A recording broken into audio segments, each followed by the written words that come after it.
What if I told you that the key to calming the anxiety that buzzes through our modern lives isn't some new app or a wonder drug, but a philosophy that's over 2,000 years old? What if the tools you need to build a truly unshakable mind were created by Roman emperors and former slaves who stared down plagues, wars, and exile? This isn't just a history lesson. It's a practical guide to getting your peace back. Stick with me, because today we're diving into the Stoic secrets for conquering fear and finding a sense of calm you might have thought was out of reach. It really feels like we're living in an age of anxiety, doesn't it? There's this constant, low-humming dread in the background of our lives. A feeling that things could just fall apart. We worry about our jobs, our health, our future, the crazy state of the world, and what other people think of us. But what if this feeling, this constant churn of suffering, is actually a choice? The Stoic philosopher Seneca famously said, "We suffer more often in imagination than in reality." That single idea is where our journey begins. The Stoics believed that fear and anxiety don't come from what happens to us, but from our judgments about what happens to us. As the Roman Emperor Marcus Aurelius wrote in his private journal, "Today I escaped from anxiety. Or no, I discarded it because it was within me, in my own perceptions, not outside." This is the radical promise of Stoicism. You already have the power to quiet your own mind, not by changing the world, but by changing how you see it. So, let's walk through 5 powerful Stoic exercises you can start practicing today to turn anxiety from your master into your messenger. 1. The dichotomy of control. Reclaiming your power.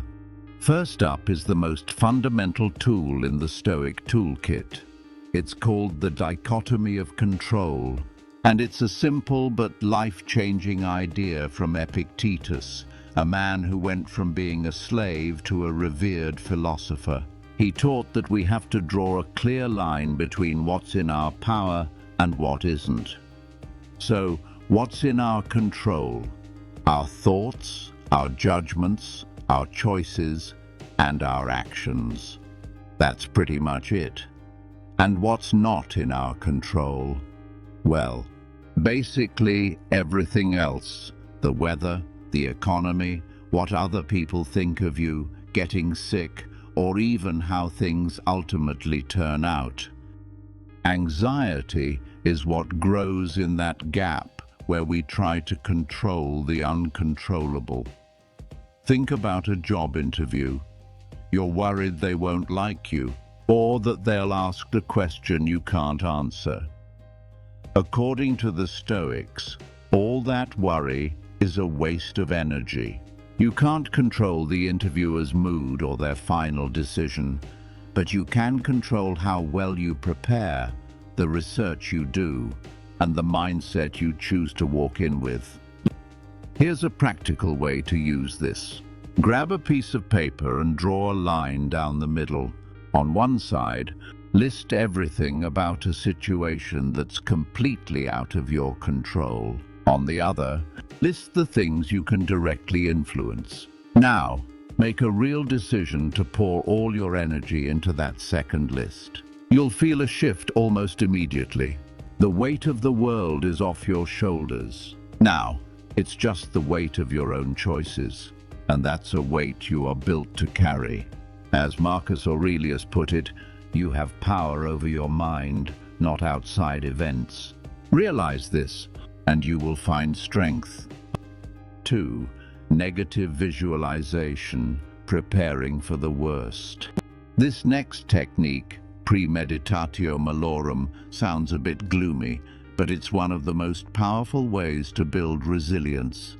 The Latin translates to the premeditation of evils, and it's basically a mental fire drill for life's challenges. Here's how it works. You intentionally take time to imagine things going wrong, not to be a pessimist, but to prepare yourself. Seneca, a big fan of this exercise, would rehearse potential problems in his mind. Before a sea voyage, he'd imagine a storm, pirates, or the captain getting sick. By doing this, he accomplished two things. First, it pushed him to take smart precautions, like checking the ship's condition. Second, and more importantly, it stripped the events of their power to shock him. He wrote, "What is quite unlooked for is more crushing in its effect, and unexpectedness adds to the weight of a disaster." When you've already thought about the worst-case scenario, if it happens, you can meet it with, "Okay, I knew this was a possibility. I'm ready." You can use this every day. Before a big presentation, imagine the projector dies. What's your plan? You'd have a backup on a USB and notes in your hand. By visualizing the problem, you've already found the solution. By thinking about losing things you love, your job, your home, you don't become morbid. Instead, you develop a deep gratitude for having them right now. The point isn't to create anxiety, but to realize just how strong you are. To understand that even if the worst happens, you can handle it. You are far more resilient than your anxiety lets you believe. 3. Voluntary discomfort, forging an unbreakable mind. So much of modern life is a search for comfort. We've got climate-controlled houses, food delivered to our door, and non-stop entertainment. The Stoics would say that this constant quest for comfort is exactly what makes us fragile and terrified of hardship. Their solution? The practice of voluntary discomfort. This means you deliberately and safely expose yourself to small hardships to build up your mental toughness. It's about training yourself to endure. The Stoics might wear a thin cloak in the cold, eat very simple food for a couple of days, or sleep on the floor. The goal wasn't self-punishment. It was to teach the mind and body one crucial lesson: I can handle this.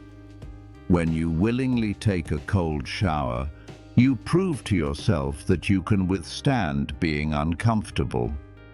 When you intentionally skip a meal, you learn that it's not a complete disaster. These little acts of self-denial build a kind of psychological armor. They shrink your fears. The fear of losing your job suddenly feels less terrifying when you know you can live on less. You can start small. Take a 30-second cold shower. Skip that afternoon snack you always have. Leave your phone in another room for a whole evening. This breaks your dependency on comfort and proves your well-being isn't tied to external things. It builds both confidence and gratitude.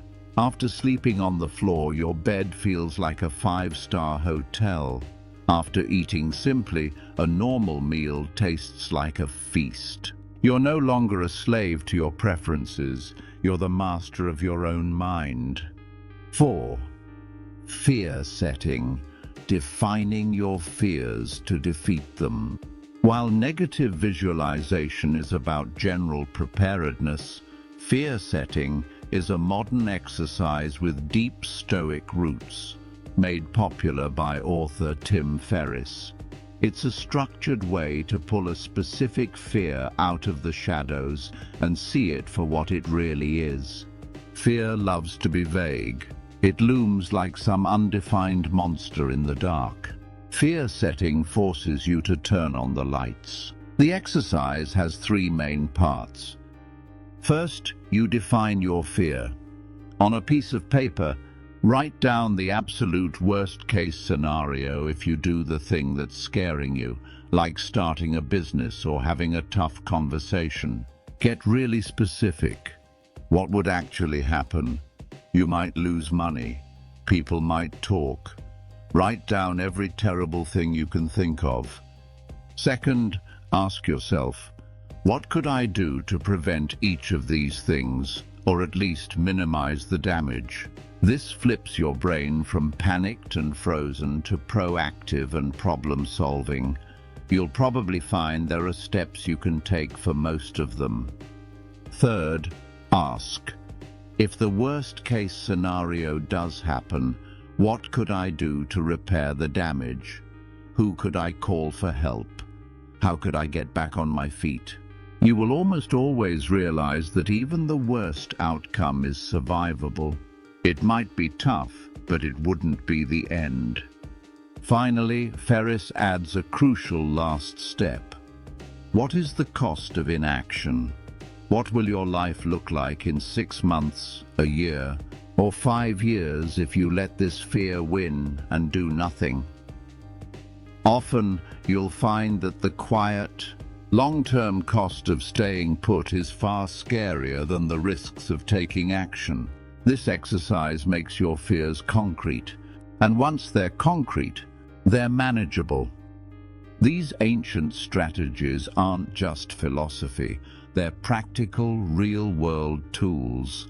The Stoics weren't writing for libraries, they were writing for the battlefield, for the Senate, for the chaos of daily life. The real power is in actually doing them.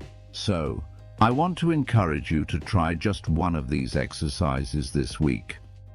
I'd love to hear how it goes. Which of these ideas hit home for you the most? Let me know in the comments below. Your story might just be the inspiration someone else needs to start their own journey.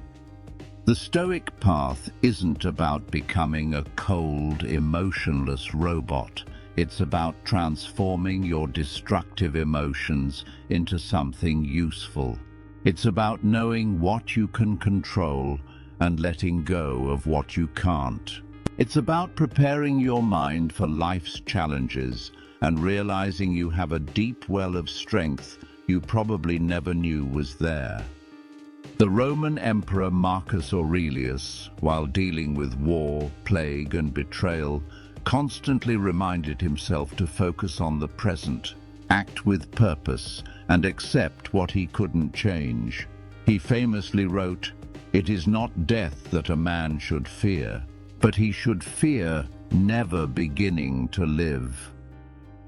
Your anxiety is a sign that you want to live more fully. Stoicism just gives you the tools to do it. By practicing the dichotomy of control, visualizing challenges, embracing discomfort, and defining your fears, you can stop being a victim of your anxiety and start being the architect of your own inner peace. You can discard the anxiety because it was never outside of you in the first place. It was always within, and that's where you have the power to conquer it.